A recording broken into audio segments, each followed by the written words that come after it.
ఇండియాలోనే #1 varicose veins hospital Avis vascular centre. నమస్తే రమగారు. నమస్తే జయ. రమగారు, పలానా వయసులో పలానా పనులు చేయాలి అని అలా ఏమన్నా ఉంటుందండి? ఈ వయసుకి ఈ పనులే చేయాలి అని. ఇప్పుడు పాల సీసాతో పాలు తాగుతా ఉంటే బాగుంటుందా? అస్సలు బాగోదు. మరి అది ఏ వయసుకి ఆ వయసుకి అదే కదా. ఎగ్జాంపుల్ చెప్పారు రమగారు మీరు. అసలు కాదు జయ, నాకు ఇప్పుడు ఇంతంత వయసు వచ్చాక నాకు చేత్తో తింటాను రాదు, చెంచాతో తింటాను అంటే వెగటుగా ఉండదా జయ? అవును, చూడటానికి అసలు అసహ్యంగా ఉంటుంది. పాల సీసా అంటే మరీ చైల్డిష్ గా ఉందనుకో. నాకు అది రాదండి. నాకు అన్నం అంటాను రాదు. ఇప్పుడు ఇంతంత అయ్యాక నాకు పిల్లకి చిన్నపిల్ల ఉంటే దానికి తలెత్తుకోవటం రాదు, తలదోవటం రాదు, నాకు ఎత్తుకోవటం రాదు అనొచ్చా? అనకూడదు. అనకూడదు. ఇప్పుడు నేనేదో పెద్ద ఉద్యోగం చేస్తున్నాను అనుకో, ఏదో మీకు పాఠాలు చెప్తున్నాను అనుకో, పెద్ద ఉద్యోగం చేస్తున్నా, ఏదైనా చిన్న ప్రాబ్లం వచ్చింది నాకు హ్యాండిల్ చేయడం రాదు అనకూడదు. సీనియర్లకి అవన్నీ రావాలి. కాబట్టి ఏ వయసుకి రావాల్సిన ఆ వయసుకి రావాల్సిందే. మనం చెప్తాం ఏ వయసు కావాలి ముచ్చటని కదా. ముచ్చట్లు పక్కన పెడితే అమ్మా, ప్రతి వయసుకి నేర్చుకోవాల్సినవి కొన్ని ఖచ్చితంగా కనపడుతూ ఉంటాయి జయ. మన జీవితంలో కొన్ని లైన్లు ఉంటాయి చూడు. మొదట ఏడాది లోపల మైల్ స్టోన్స్ అవి మీట్ కావాలి. మైల్ స్టోన్స్ మీట్ అయ్యారా? ఇదో ప్రశ్న. అవును, అవునా కాదా? ఈ మైల్ స్టోన్స్ మీట్ అవటం 15-18 నెలలు వచ్చినా పిల్లాడు నుంచోలేదనుకో, తేడా ఉన్నట్టేనా? అంతే. మాటలు రాలేదనుకో, తేడా ఉన్నట్టేనా? పళ్ళు రాలేదనుకో, అవునా? అవునండి. సరే, అక్కడి నుంచి దాన్ని ఏదో సెట్ చేస్తాం. 3వ ఏడో 4వ ఏడో వచ్చింది, వాడికి మాటలు రాలేదు. స్పీచ్ థెరపిస్టులు, డాక్టర్లు ఒకటి పరిగెడతాం. 5వ ఏడుకి ఎంత చెప్పినా వాడికి ఇది రాయటం రావట్లేదు. ఇష్యూ. నాకు రాపోయినా నాకైనా ఇష్యూనే, అంతే, ఎవరికైనా అంతే. 5 ఏళ్ళు 10 ఏళ్ళకి వాడికి ఏం చెప్పినా సరే అక్షరాలు మిస్ అయిపోతున్నాడు. డిస్లెక్సియానో ఏదో అంటారు. ఒక అక్షరానికి ఒక అక్షరం చదువుతున్నారు, రాయటం రాదు. కుదురుగా ఇక్కడ మొదలుపెట్టి హైదరాబాద్లో మొదలుపెట్టి అమెజాన్ వెళ్తామంటారు. అమెజాన్ అడవుల్లోకి వెళ్ళిపోతుంటుంది అది, అక్కడికి ఎక్కడికో. మరి కష్టం. ఇట్లా ఇప్పుడు కూడా ఇబ్బందే. అవును. ఇప్పుడు 5 ఏళ్ల లోపల కొన్ని ఖచ్చితమైన లెక్కలు ఉన్నాయి. అవి జరగాలి. ఆ లోపల నడవాలి, మాట్లాడాలి, పేరు పెట్టి పిలిస్తే పలకాలి, కళ్ళల్లోకి చూడాలి, చెప్పిన మాట వినాలి, అది బట్రా, ఇది తీసుకురా, ఇది వాళ్ళని పిలుచుకురా అంటే అవన్నీ చెయ్యాలి పనులు. ఇది అమ్మకిచ్చిరా, ఇది నాన్నకిచ్చిరా, తాతయ్యకి ఇచ్చిరా అంటే ఇచ్చి రావాలి. అవునండి. అక్కడి నుంచి స్కూల్కి వెళ్ళి ఏడవకుండా అక్కడ ఏం చెప్పారో ఎంతో కొంత విని ఎంతో కొంత మనకి చెప్పాలి. వాడు అక్కడ వింటాడు, మనకేం చెప్పడు. ఇది కూడా ప్రాబ్లమే. అవును, చెప్పేలాగా చేసుకోవాలి. లేదా ప్రశ్నించి, కొంతమంది వాళ్ళు ఏమైనా తెలుసా స్కూల్లో అని కబుర్లు చెప్పేస్తాయి కొన్ని చిలకలు. ఒక్కో చిలక మాట్లాడి నోరు మూసి కూర్చుంటుంది. దాన్ని మనం ప్రశ్నించి ఆన్సర్ తెప్పించాలి. ఆన్సర్లు వస్తే ఓకే. వాడు ఏం చెప్పినా ఏం అడిగినా సమాధానం చెప్పట్లేదంటే కొంచెం ఆలోచించుకోవాలి.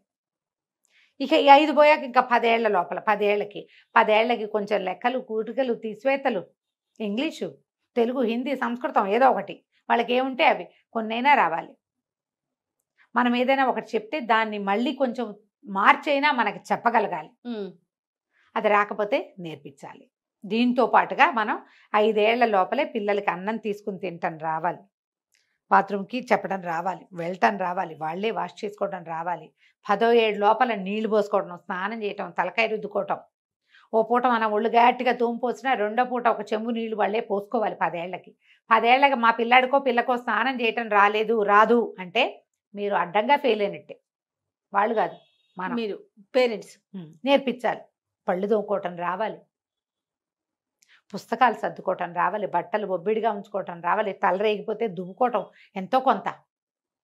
ఎన్ని రావాలమ్మా? ఓల్డ్ రావాలి. 10 ఏళ్ళకి వాకిట్లో పక్కింటికి వెళ్ళి ఏమైనా తేవటం, పక్కనే ఏమైనా షాప్కి వెళ్ళి ఏమైనా కొనుక్కు రావటం, తమ వెనకాల చిన్నపిల్లలు ఉంటే వాళ్ళని కాస్త కూస్తా చూసుకోవటం కూడా రావాలి. రాత్రిపూట నిద్రలో లేచి బాత్రూమ్కి వెళ్ళటం రావాలి.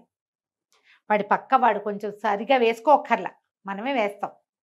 కనీసం ఇది నాది అని చెప్పడం చేత కావాలి.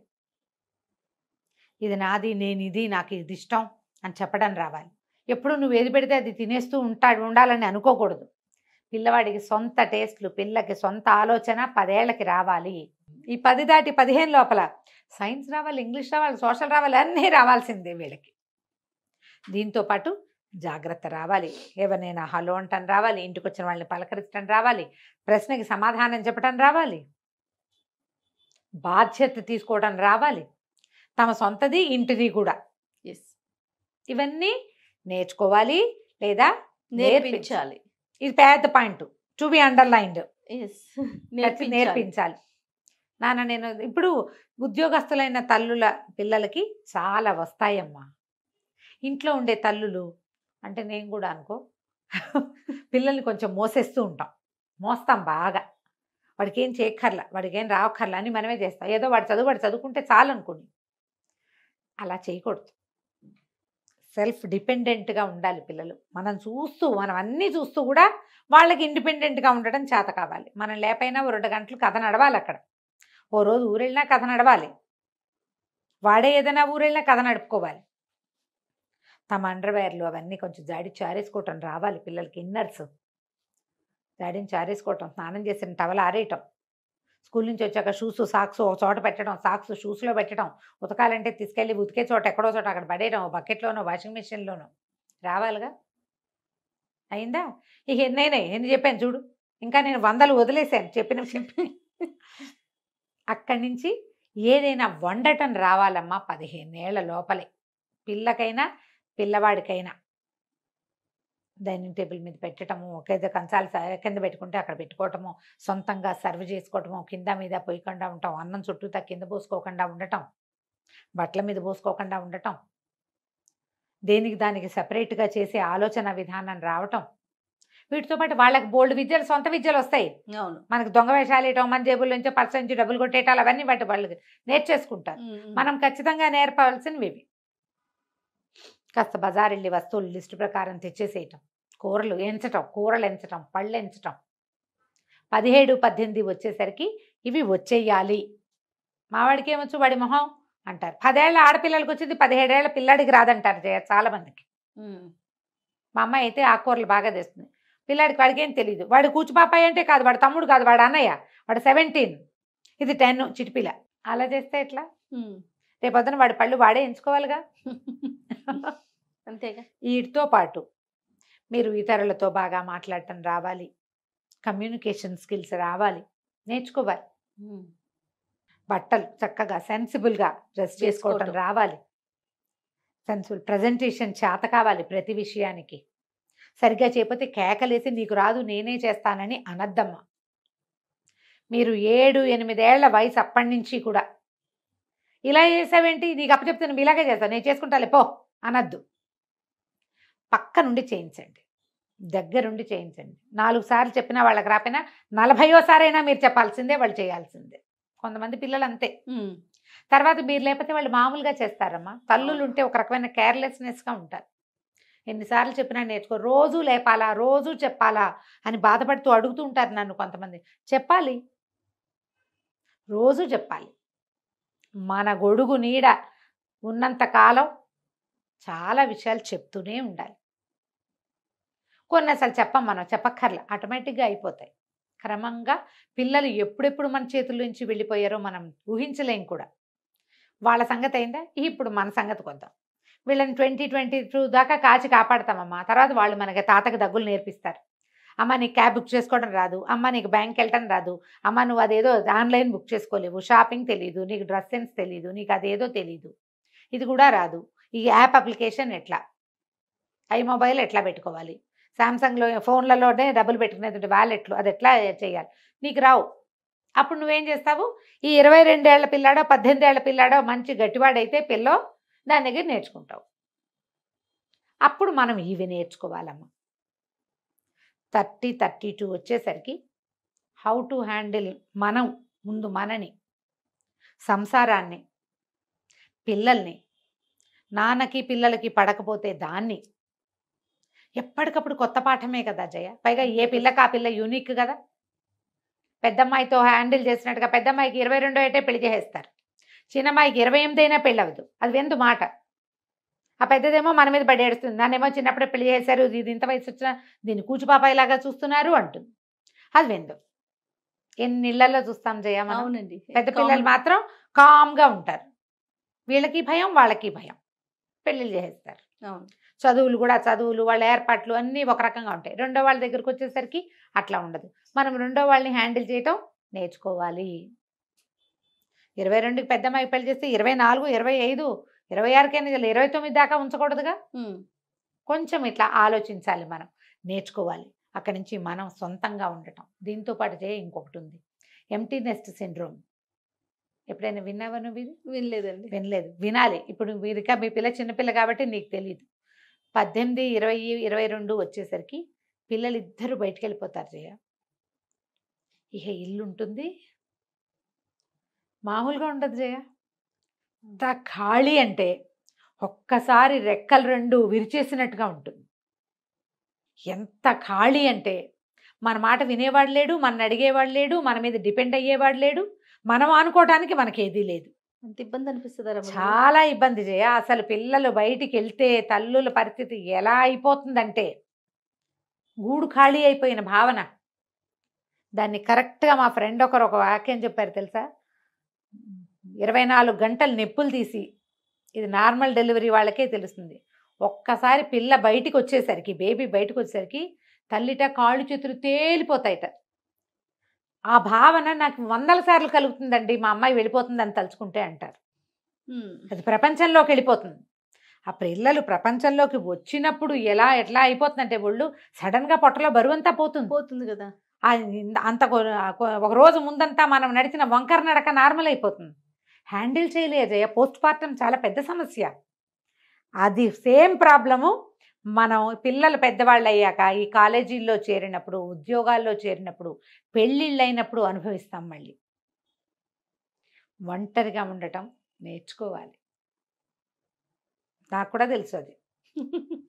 అర్థమవుతుంది నాకు మీరు చెప్తుంటే. సాయంత్రం అయ్యేసరికి ఏమీ ఉండదు, ఒక్కదాన్ని అలా కూర్చుని గంటల తరబడి కరుస్తుంది ఇల్లు. ఇంకా మీరే అంటే నేను ఇంత స్టూడియోకి busy- వచ్చే మీరే అలా అంటుంటే ఇన్ని ఫోన్ కాల్స్ ఇంతమందిని హ్యాండిల్ చేస్తూ అయినా సరే ఏ పిల్లాడికి ఆ పిల్లాడే ఒకడున్నాడు కదా అనిపించదు. అంతే కదా రమ్మ గారు. అనిపించదు. ఇది పెద్దది. దీన్ని మనం హ్యాండిల్ చేయటం నేర్చుకోవాలి. చాలా మంది ఏం చేస్తారంటే, ఒక నేర్చుకోలేని విషయం ఏంటంటే, పిల్లలు పుట్టేసరికి భర్తలతో స్నేహం మానేస్తారు జయ. హస్బెండ్తో ఫ్రెండ్షిప్ ఉండదు. పిల్లలు తల్లి ఒక పార్టీ, తండ్రి వేరే పార్టీ. ఒక వర్జ్య పదార్థంలాగా వదిలిపెడతారు. వీళ్ళే కలిసి ఉంటారు, వాళ్ళే కలిసి వస్తారు, వాళ్ళే మాట్లాడుకుంటారు, నాన్న మీద అన్ని వీళ్ళే చెప్పుకుంటారు. ఇద్దరు ఏమంటారంటే బాధితులుగా ఉంటూ ఉంటారు పాపం. దాంతో ఎవరి వల్ల ఈ సంతానం కలిగిందో ఆయన వదిలేస్తారు పాపం. మగవాళ్ళ మీద ఎప్పుడు జాలిపడాల్సిందే చేయ. ఈ విషయంలో మాత్రం తల్లి పిల్లలు ఏకమైపోతారు. అసలు ఆ తండ్రి అనేవాడు లేకపోతే వీళ్ళకి ఈ బంధం ఎట్లా కుదిరింది? అది తట్టదు. నా పిల్లలు అనిపిస్తుంది. నువ్వు ఒకదానివి ఎక్కడి నుంచి తెచ్చావు, అది తట్టదు, అసలు బోరాదు. పిల్లలు కూడా తల్లి మీద చాలా ఎక్కువ ఉంటుంది. తల్లి మీదే జాలి పడతారు. తల్లి పాపం అమాయకురాలు అనుకుంటారు. ఎంత తెలిసినా తల్లే విక్టిమ్ కావా, తల్లే కష్టపడుతున్న దానిగా కనపడుతుంది. తండ్రి కష్టం ఎవరికి కనపడదు. వీళ్ళు ఎప్పుడైతే ఈ పిల్లలతోటి గ్యాప్ వచ్చిందో, వాళ్ళు బయటకు వెళ్ళారో, ఇంకా అప్పుడు ఫ్రెండ్షిప్ చేద్దామంటే కుదరదు. అంతేగా. వదిలేయకుండా ఉండటం నేర్చుకోవాలి. వాళ్ళతోటి మన ఫ్రెండ్షిప్ని ఉంచుకోవాలి. ఎప్పుడు కూడా నీకు నువ్వు, నాకు నేను. పిల్లలు వస్తారు వెళ్తారు కూడా. వాళ్ళు మనతో ఉన్నా వాళ్ళది వేరైన ప్రపంచం ఉంటుంది. ఈ నీకు నువ్వు, నాకు నేను అనేది నువ్వు ఎంత ఫ్రెండ్షిప్ చేస్తావు, ఎంత ఫ్రెండ్షిప్ చేయించుకుంటావు. అవతల వాళ్ళకి నువ్వు ఎముకబలి ఏదో అందరూ మంచివాళ్ళుగా హాయిగా సంతోషంగా ఉంచేవాళ్ళుగా ఉండరు, రకరకాలుగా ఉంటారు. ఎవరి రకం వాడిది. అంతేగా. సాధ్యమైనంత చెడగొట్టుకోకుండా ఉండటాన్ని నేర్చుకోవాలి. విద్య కాదు ఇది, విధానం. మనం అది అవలంబించాలి. పిల్లలతోటి ఎట్లా ఉన్నా మళ్ళీ మన అమ్మలు మన నాన్నలతో ఇలాంటి ఫ్రెండ్షిప్లు చేశారా లేదా అని ఆలోచించుకోండి. లేకపోతే మనకి నాన్న ఉండడు కదా కదా. ఇది ఆలోచించి దీన్ని ప్లాన్డ్గా నేర్చుకుని ఎట్లా తండ్రి పిల్లల మధ్య మనం వారధిగా ఉండాలో నేర్చుకోవాలి. దీంతోపాటు ఈ కాలానికి అవసరమైనవన్నీ క్యాబులు బుక్ చేసుకోవటాలు, బ్యాంకులకి వెళ్ళటాలు, సామాన్లు తెచ్చుకోవటాలు, బుక్ చేసుకోవటాలు, ప్రయాణపు టికెట్లు బుక్ చేసుకోవటాలు, ప్రయాణం చేయటాలు. నేను ఒంటరిగా ప్రయాణం చేయలేకే కదా జయ అమెరికా ప్రయాణం మానేశాను నేను. అవును. నేను రోజు అనుకుంటూ ఉంటా. నేను పదే ఎందుకు అనుకుంటానంటే, నెక్స్ట్ టైం ఈ పొరపాటు చేయకుండా ఉండడం కోసం. మనం మానేసుకుని అది కోల్పోయామనిపిస్తూ ఉంటుంది మనకి. మానేయద్దు, అన్నీ నేర్చుకోండి. ఏ వయసైనా నేను ఒంటరిగా ఉండగలను అనేది నేర్చుకోండి. నా మీద నేను ఉంచుంటానని నేర్చుకోవాలి. చుట్టుపక్కల వాళ్ళతో స్నేహంగా ఉండటం నేర్చుకోండి. మన వాళ్ళు ఎవరైనా ఉంటే వాళ్ళని మనతో ఉండటం నేర్చుకోవాలి. ఎన్ని ఉన్నాయి జయ, ఎన్ని ఉన్నాయి. నిత్య విద్యార్థులమే. ఎంతసేపు మనం విద్యార్థులుగానే ఉండాలి. అంతే కదా రమ్మ పక్క వాళ్ళతో ఏదో చెడిపోయింది, కోపప్ చేయండి వాళ్ళతో, మళ్ళీ అది నేర్చుకోవాలిగా. నేను ఓసారి గొడవ వస్తే నీ మొహం చూడండి అంటే రేపొద్దున మీ వాళ్ళంతా వెళ్ళిపోతే ఈ ఇంట్లో పడి నువ్వు ఒకదానివే ఉంటావు. మరి అంతేగా, అప్పుడు ఎట్లా? అప్పుడు చేయాలిగా.